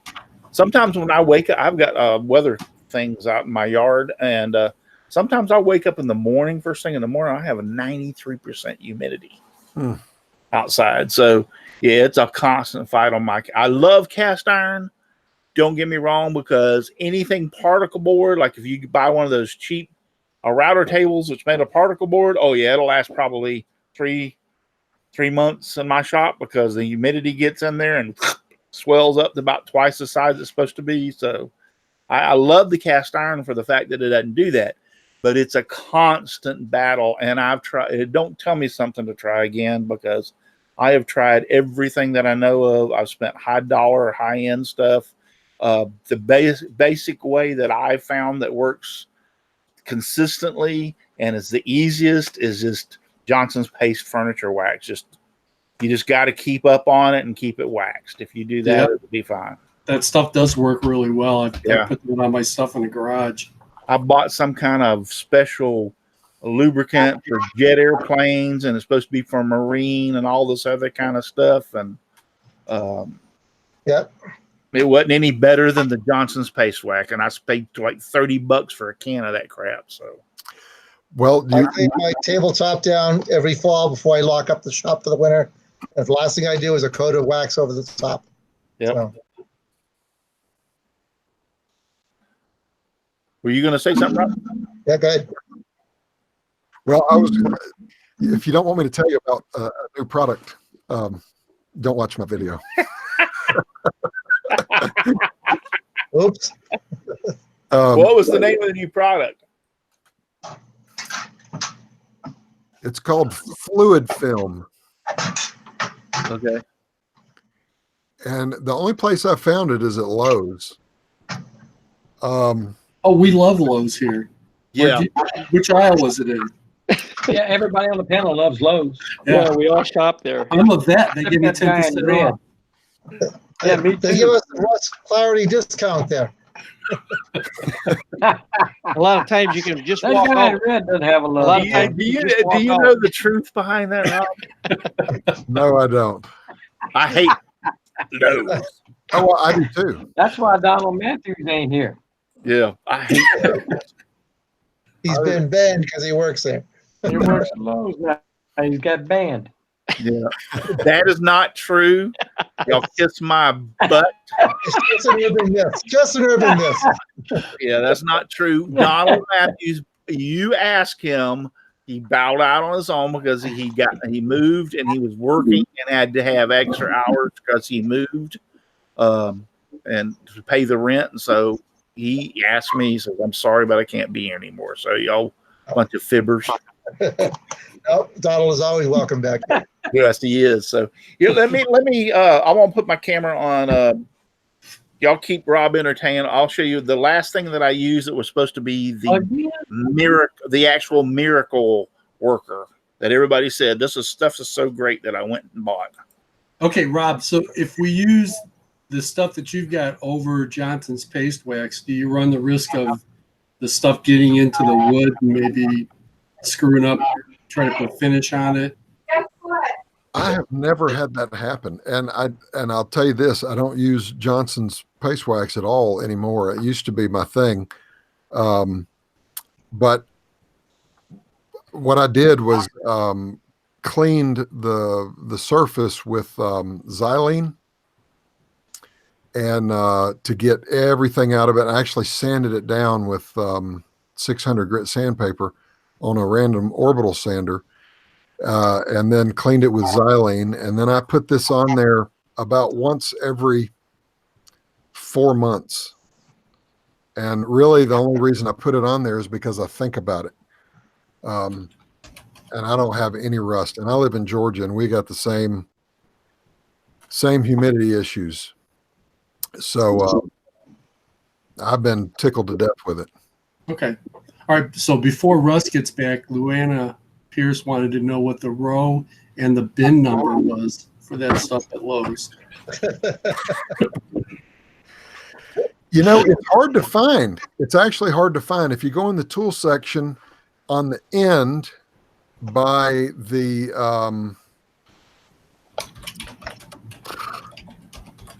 I leave for 5 seconds and he promotes his own damn products. I swear. I think it's by the compressors. It's like on an end cap, and maybe some WD-40 and stuff is there with it. Okay, but that's where it is. Yeah, the Lowe's, the place I love to hate. This is what I was told was supposed to be the Mac Daddy. Is terrible. No, Yeah. I got that. I got it at the woodwork show. I got the same stuff. That's where I got it, and I never had any luck with it. Yeah, Oh, well, the only thing that I found good for this is I put it on like it said, and it's just like the Johnson's Paste Wax. After you run some boards across the table, this stuff wears off. Well, so does the damn Johnson Paste Wax. Everything does it. You have to reapply it. Yeah. So, you know, not the way this thing's. The only time that I found out this was really good is when a couple of times when we left, one time when we left for vacation for like a week, and then the other time we went on the cruise with my son, which we were basically going on a week, is before I left, I went to all my cast iron tables and took the top off and just sprayed the crap out of this all over the tables while we were gone and just left it. Now it was like fairly thick. When I came back, they were beautiful, no rust, no muss. Even the insects didn't want to be on the stuff. So that worked out great. But now you got to get this crap, and I didn't realize that until the time I did it the first time. Now you got to get this crap off. This stuff took lacquer thinner to take off. I tried some alcohol, just putting it on some paper towels and rubbing it. It turned white on the tops, and I'm like, what the hell is this? You could take it with your thumbnail and scrape it off, but it had a reaction to it. I ended up getting a lacquer thinner to get it off. What coat did you put on? I just use a light coat. Well, I soaked the crap because I'm going to be gone for a week. I don't think you're supposed to do that. Well, no, it says if you'll read on it, it's for marine. You're supposed to be able to spray it on marine stuff. And they pretty well guarantee RV, marine, bicycle, tools.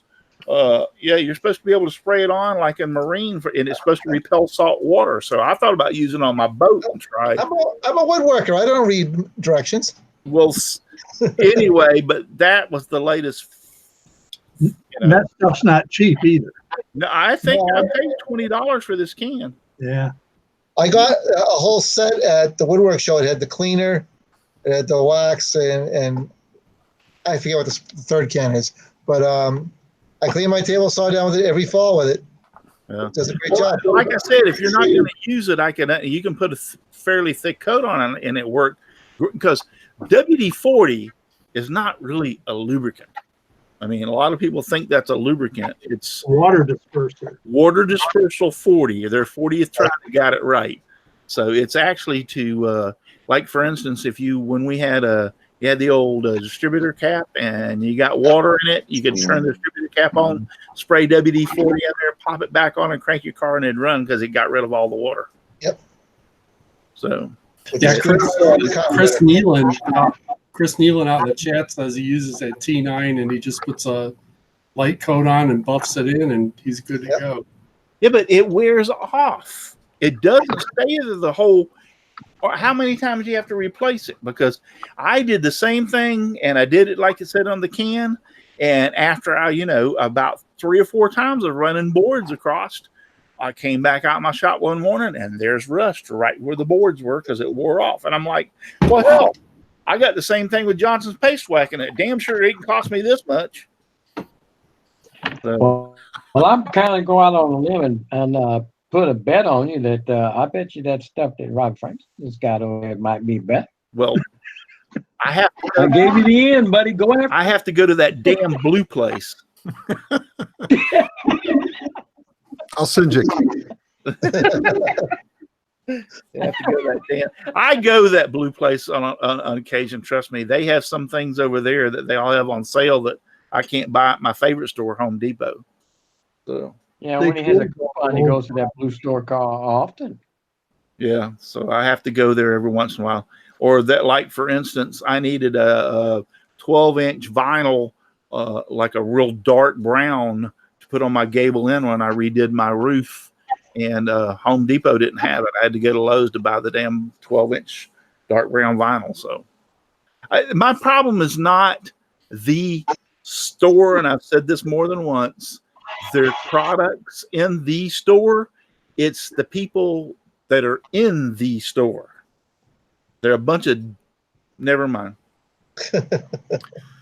Well, what I've heard, and one of my relatives is a contractor for Home Depot, and so I do have a bias too. But what he told me was that Home Depot hires people that actually know about the things that they're doing. So you got a plumbing question, the guy used to be a plumber, yes, or a retired electrician or something like that. Yep. But sometimes it can be a little hard to find somebody to help you. But at Lowe's, they just hire anybody off the street. And chances are you know a whole lot more than they do. Yeah. So yeah, I have the same issue.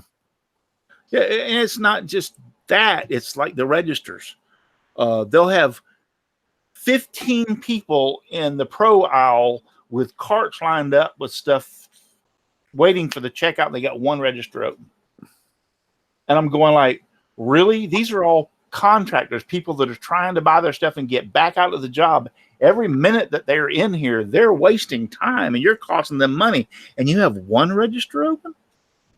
And they're not out. One day I walked up to the register and I said, I was like fourth or fifth in line. I walked up to the register, told the guy, call your damn manager, call him now and tell him I want him here now. And he come walking up and he goes, what's the problem? I said, you don't see the friggin' problem? There's 15 people lined up here for one guy in a register. You can't open another damn register? The Home Depot by me, other than the contractor place, but the regular checkout, Monday through Friday, it's only self-serve.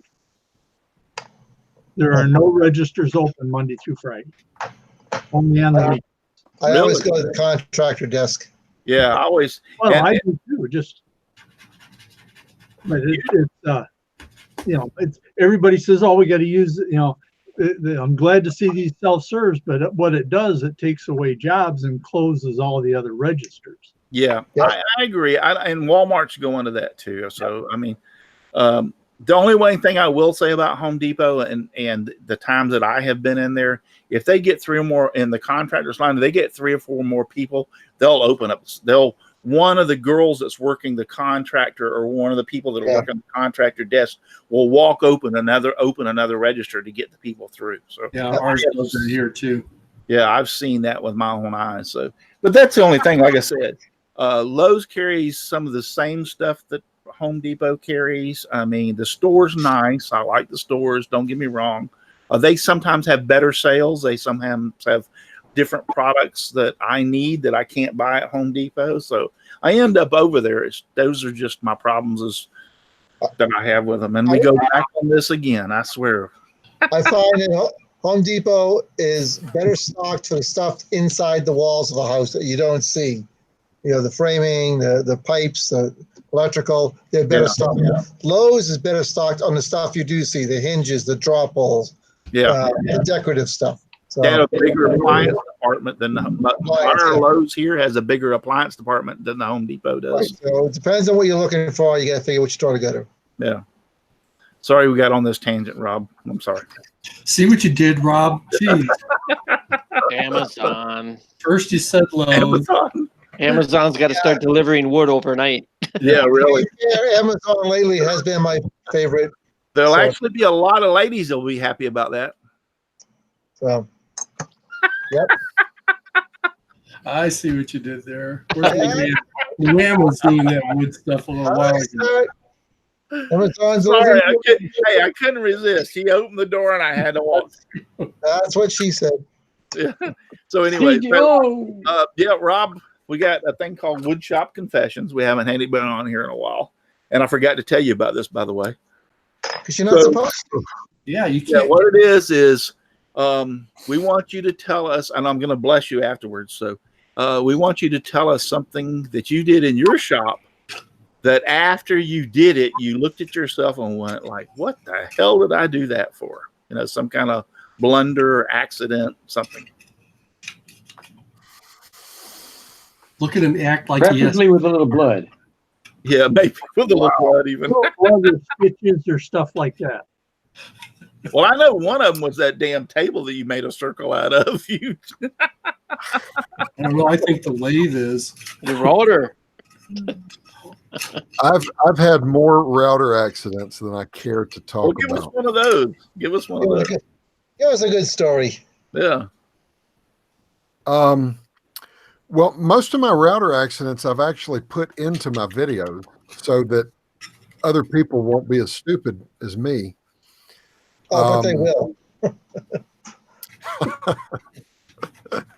No, probably the stupidest thing I ever did is it was actually when I was making a guitar, and I used double stick tape to put my templates on so that I can route around them.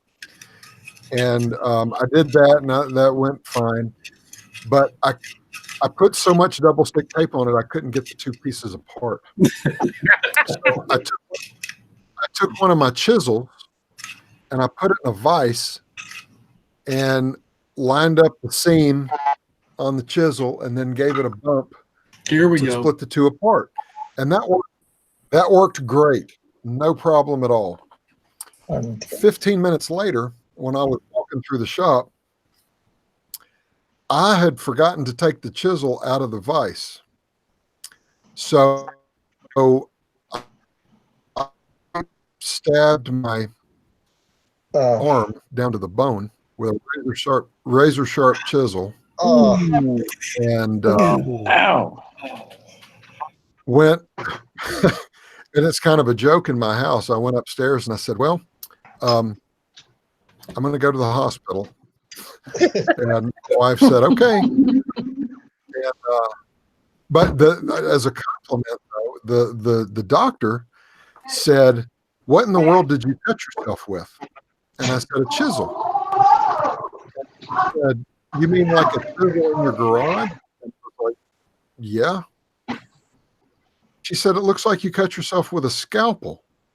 This is the cleanest cut I've ever seen. And I was like, well, my chisels are probably sharp enough to do surgery with. So that was a compliment. But I hurt myself all the time. I've been very fortunate. I've never hurt myself with a power tool, but put a hand tool in my hands and I'm losing some skin somewhere. Planes, chisels, hand saws, I'm cutting myself somehow. I think we have a new winner. Yeah. That was, so you forgot it was in there and come around and. Yeah. I just spun into it and you can't see it, but pretty good. Wow. There it is. Wow. Pretty good. I think I got maybe 10 stitches in that. Wow. But At least it was a clean I'm cut. full of scars. Yeah. You know, I never got any scars playing golf. Yeah, I've got my share of a few. Just scarred psyche. You never played full contact golf. Yeah, full contact golf. You got it there. We were You on gotta bless him. God bless him. I was probably about 16 years old, maybe 18 years old. It was during that 16, 18 years old when I hadn't started working for the fire department yet. I was still working with my father and stuff out on the jobs in the summertime. Anyway, they just came out with electric planers for taking they used them especially on doors because they were so damn accurate. And so the guy was planing a door, and so when he got through at the end of the door, he's planing it. He was like, I don't know what he was doing exactly, but anyway, basically he took the planer and while it was still running and like put it on his knee. So, yeah, needless to say, it chewed the hell out of his knee up. So that had to hurt. Yeah, it was like really nasty because I remember them all running down there, were calling the ambulance and everything, and I remember going back into the house after he was already gone, and there was quite a bit of blood laying there on the concrete. So. Don't forget to bless Rob. Oh yeah, You gotta give him a blessing. Bless you, Rob, that you will not have any more accidents with any more hand tools. Fat chance. Now it happens with power tools. Amen. Yeah. Now we'll go to power tools. All right, guys. Do y'all have any more questions? We still got Luana Pierce out there, Dan Inge, Karen Bates. Hi, Karen Bates asked a peculiar question. Why not just put vinegar in a spray bottle on cast iron? Oh. Are you talking about to remove the? Are you talking about to remove the T9? Or would you like to put a really nice surface of rust on there? Yeah. Vinegar in a spray bottle will damn sure make cast iron rust. So, Luana Pierce is still there. Chris Nealon, Jeff Robinson. Hi, Jeff. Going back up, Karen Bates. I know we had Sterling Davis, Liberty Woodworking, Patrick's Workshop, Emily Torrance. One or more followers has got 20,000 is what she said. So Emily Torrance. Hi, Emily. I don't think I've seen you out there. Aussie Man is here every week. Aussie Man, Rob is in Australia, and it's actually Sunday over there, so he's watching us Sunday. Tomorrow. Yeah, he's here every week watching the show, but he's watching it on Sunday. Having breakfast. Portal Woodworks. Yeah, he's Back to probably the watching Future. us during breakfast time. Portal Woodworks has been out there. Just going back through trying to see who else. Leonard Davis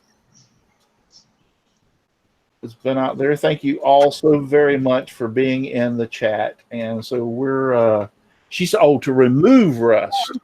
Okay, yeah, I can see using the vinegar to remove rust. The best way that I find to do it is to take a one of those green 3M pads, what do they call them? Scotch Brites. Scotch Brites, thank you. The Scotch Brite and WD-40 and just scrub the hell out of it. It used pretty, or steel wool. If you get a real fine steel wool, and some WD-40 and just scrub the hell out of it, it'll take it off. So that's the best thing. Oh, and but then you gotta wipe it all down. I usually use alcohol so it doesn't leave any residue, but then you gotta wipe it down after you clean it, and then you gotta polish it. So it's, let's put it this way. I have to go through a whole lot more conditioning and taking care of my cast iron tops here in Florida than what a lot of people would have to do anywhere else. Because my this part of the shop is a smaller part of the shop. Is actually, I have AC and heat in here, but that other part of the shop is not. So it's kind of exposed. Not going to say exposed, but I mean, the humidity and heat is out there in that shop. So that's where all the cast iron stuff is. You just got to part with some of that money and put air conditioning out there. Yeah. Couple minute splits would probably take care of it. Yeah. Mm-hmm. Oh, almost forgot. We said we are going to have a giveaway. Oh, yeah. I already sent my thing in. Because you already knew. If you want to win this, all you have to do is Drum roll, please. send me an email to contest@simplywoodencreations, and you must put in the but you didn't put this in the subject line. I like to watch Russ's show. It has to be in the subject line.